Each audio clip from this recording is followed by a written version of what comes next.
Salut à tous, aujourd'hui je vais vous présenter Lava. Lava, qui veut dire Large Language and Vision Assistant, qu'est-ce que c'est? C'est en fait la même chose que fait OpenAI, c'est la même chose que ChatGPT Vision, qu'on entend beaucoup parler actuellement.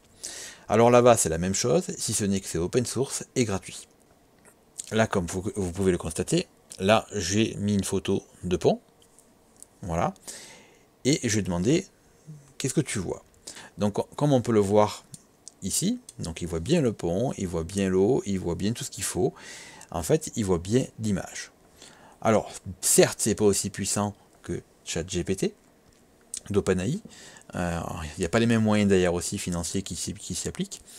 Mais c'est un bon début pour ce type de programme.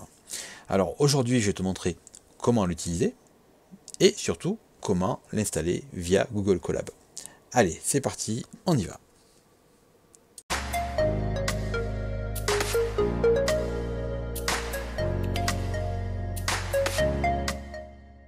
Donc, pour commencer, on va l'installer. Donc, on clique sur le premier, où il y a marqué « Installer sur Google Colab Lava ». Alors, je vais vous l'expliquer sur Google Colab, tout simplement parce que sur PC, ça ne marche pas encore très bien.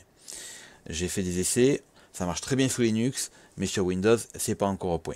Il y a des méthodes via les machines virtuelles, mais c'est assez complexe et c'est 10 fois plus simple d'utiliser par Google Colab. Donc, déjà, on va commencer par là. Donc, une fois le petit vert qui est ici apparaît, on va faire la suite. On clique sur le suivant, c'est quasi instantané, et le troisième. Voilà. Ensuite, on va cliquer sur le dernier. Donc là, il vous dit d'attendre l'affichage des liens. Et cette méthode va prendre à peu près 5 minutes. En fait, là, je lance pareil, et là, il n'y a rien qui apparaît. Dans 5 minutes, on va avoir des liens qui apparaissent, et c'est là-dessus qu'on va cliquer. Alors pourquoi ça prend 5 minutes? C'est pas pour le plaisir, c'est parce qu'en fait, comme c'est une machine virtuelle qui se crée au fur et à mesure, en fait, ça va nous permettre de télécharger les modèles. Parce que pareil, comme tous les langages de machine, tout ce qui est intelligence artificielle, on a besoin de modèles. Donc voilà, il est en train de me créer les liens, donc ça a bien pris à peu près 5 minutes. Voilà. Et donc là, on va attendre un petit peu encore. Voilà. Là, il me fait donc ce qu'on appelle un URL public. C'est ça que j'ai besoin. Donc je clique dessus. Et ça va m'ouvrir donc l'interface graphique de Lava. Voilà. Là, on voit bien qu'on a le modèle. Donc c'est le modèle qui est préinstallé par défaut. Et voilà. Donc on a Lava. Alors comment ça fonctionne? C'est pratique parce qu'il nous donne déjà des exemples. Donc je clique dessus. Et donc là, qu'est-ce qu'on voit? Nous, qu'est-ce qu'on voit à l'œil? On va voir si je peux agrandir un peu plus l'image. Donc, comme on voit dans l'image d'exemple, on a un monsieur qui est en train de repasser derrière un taxi. J'avoue que c'est pas très pratique. Alors, c'est cette image-là qu'on lui donne. Donc, comment ça se compose? En fait, on va y demander, donc, qu'est-ce que tu vois? Moi, je vais y parler en français, parce qu'en fait, on peut y parler en français. Donc, je dis, que vois-tu? Que vois-tu? On attend un petit peu. Et oui, car on est sur une machine, même si c'est Google Colab, c'est pas super puissant, donc ça met un peu de temps. Voilà. Donc voilà, il me dit qu'il voit un homme en train de faire la lessive dans une machine à la place d'un escalier intérieur assis sur une chaise. Ouais, c'est pas trop ça. Également un taxi à proximité. On voit que c'est pas trop ça. Par contre, il y a quelques défauts. Des fois, il me sort des bonnes choses, mais là, c'est pas top. Donc, on va lui poser une question un peu plus complexe, parce que là, apparemment, il a du mal à voir, on va dire. Où se trouve la photo?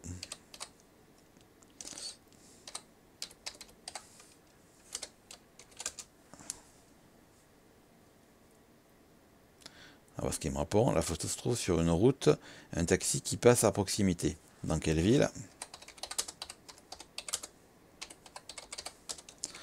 On va voir. On va voir parce que comme c'est taxi jaune, en général c'est spécifique à New York. Voilà, de New York. Voilà. parce que je pense que si je parle en anglais, ça sera peut-être un petit peu mieux. Bon, à savoir que c'est le modèle le plus léger que j'ai installé, donc en prenant un modèle un peu plus gros, ça devrait être un peu plus efficace. Donc comme on peut le voir, ça fonctionne. On peut poser des questions aux images. Donc là, je vais montrer ceci. Voilà, donc déjà, je vais vous expliquer. Comme on peut le voir ici, on a donc un tibia qui est fracturé. Voilà, donc on va lui demander de voir ça et on va voir ce qu'il voit là. On y pose la photo. Que vois-tu? On va voir s'il détecte, voilà, une image de la jambe d'un être humain qui semble être blessé. La jambe est délevée, voilà. Une étiquette, une enveloppe, une étiquette. Un R désigne que c'est la jambe. Ok. Pour le moment, grave. Alors, c'est bien. Donc, il a bien détecté que c'était une jambe d'un être humain. Donc, il n'a pas dit que c'était une radio, mais il a détecté que c'était une jambe. Et ça, c'est quand même pas mal, hein, parce que c'est quand même compliqué. Voilà, là, c'est assez simple. On voit bien la continuité de l'os qui a été rompu. Donc, la fracture. On peut poser des questions sur les images. Ça correspond exactement à ce que fait à peu près, s'appelle ChatGPT. Certes, c'est certes moins puissant que la version officielle, donc la version d'OpenAI, mais après c'est open source et c'est une version bêta. Ça va de soi, hein, mais c'est gratuit et je pense que comme beaucoup de modèles de langage open source, ça va vite progresser. Voilà. Eh ben, écoute, j'espère que cette vidéo t'a plu. N'hésite pas à poser des questions dans les commentaires si tu en as. Hein. Et ben écoute, abonne-toi à cette chaîne si ça te plaît, tout ce qui est intelligence artificielle. Et ben je te souhaite de bien t'amuser avec ça. Et ben à la prochaine vidéo. Allez, bye!